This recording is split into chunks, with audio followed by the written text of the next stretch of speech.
வெளியே போடா. ஏண்டா சோத்துக்கே கஷ்டப்படுறியேன்னு உன்னை என் வீட்டுல தங்க வச்சு ஒரு வேலையும் வாங்கி கொடுத்தா அந்த 2 தடியும் கிட்ட என்னைய மாட்டி விட பாக்குறியா? இனிமே இந்த பக்கமே வரக்கூடாது. போட்டியே தூக்கிட்டு கிளம்புடா.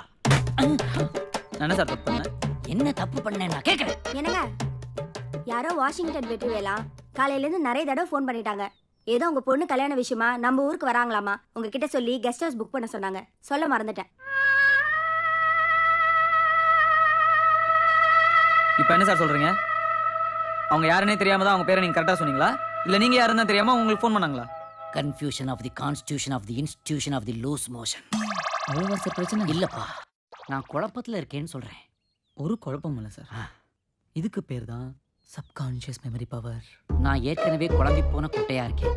நீ அதுல குச்சியை விட்டு ஆட்டாதப்பா. புரியும்படியா சொல்லு. அது வந்து சார் அது வந்து சார் சப்கான்ஷியஸ் மெமரிங்கிறது ஒரு பவர். ஆஹா அது 1000ல் ஒருத்தருக்கு தான் இருக்கும். ஆஹா. ரொம்ப வருஷங்களுக்கு முன்னாடி நம்ம புதுசா பழகின ஃப்ரெண்ட்ஸ் எல்லாம் காலப்போக்கில் நம்ம மறந்துடுவோம். ஆஹா ஆனா நம்ம மூளை அதை ஸ்டோர் பண்ணி வச்சுக்கும். ஆஹா. எப்பவாவது ஒரு சில ஞானிகளுக்கும் புத்திசாலிகளுக்கும் மட்டும்தான் அது அப்பப்ப வெளில வரும். ஆஹா.